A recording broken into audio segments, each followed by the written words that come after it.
Ulug'bek Hamdam. Muvozanat. Kitobning asosiy g'oyasi inson hayotida muvozanatni topish va uni saqlab qolish. Muallif bu mavzuni jamiyatdagi notekisliklar, ruhiy tushkunlik, qadriyatlar inqirozi va zamonaviy hayotning shiddatli oqimida yo'qolib borayotgan ma'naviyat misolida ochib beradi. Har bir voqealarda muallif hayot, vaqt, muhabbat, o'zlik, axloq kabi tushunchalarga chuqur nazar tashlaydi. Muvozanat bu shunchaki adabiy to'plam emas. Bu hayot saboqlarini o'zi jamlagan ruhiy yo'l ko'rsatkichdir.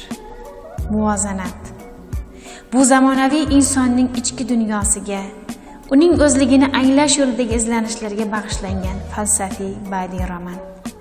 Asar o'zbek adabiyotida kam uchraydigan uslubda yozilgan bo'lib, u oddiy voqealar orqali chuqur falsafiy savollarni o'rtaga tashlaydi. Inson kim? U nimaga intiladi? Ruhiy muvozanatga qanday erishadi? Haqqoniy hayot nima? Asarning eng katta yutug'i u o'quvchini fikrlashga majbur qiladi. Asar orqali siz o'z qalbingizga qaraysiz.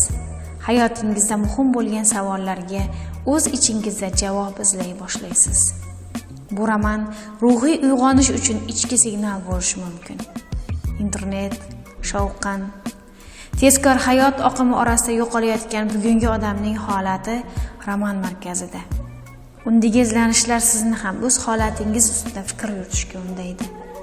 Muallif zamonaviy muhitda milliy ruh, or-nomus, sabr-toqat kabi qadriyatlarni yo'qotmaslikka undaydi. Murazim obrazida esa qadimiy donishmandlik zamonaviy inson uchun qanday muhim ekanini ko'rsatiladi. Biz ham o'sha 1991-yilda mustaqil bo'lganimizdan keyin jamiyatda muvozanat izdan chiqqan.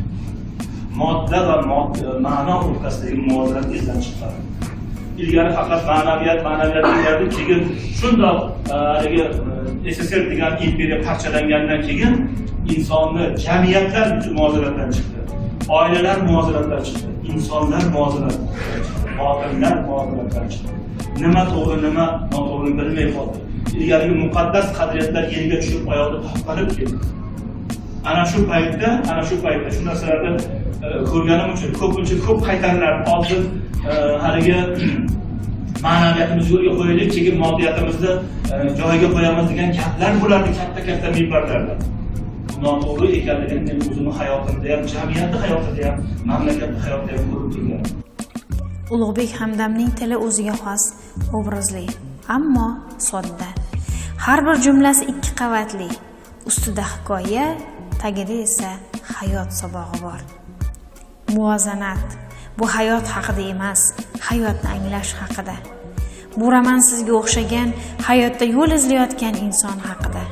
Uni o'qib, siz hayotingizda nafaqat qanday yashash kerakligini, balki nima uchun yashash kerakligini ham anglay boshlaysiz. O'qing, biz tavsiya etamiz.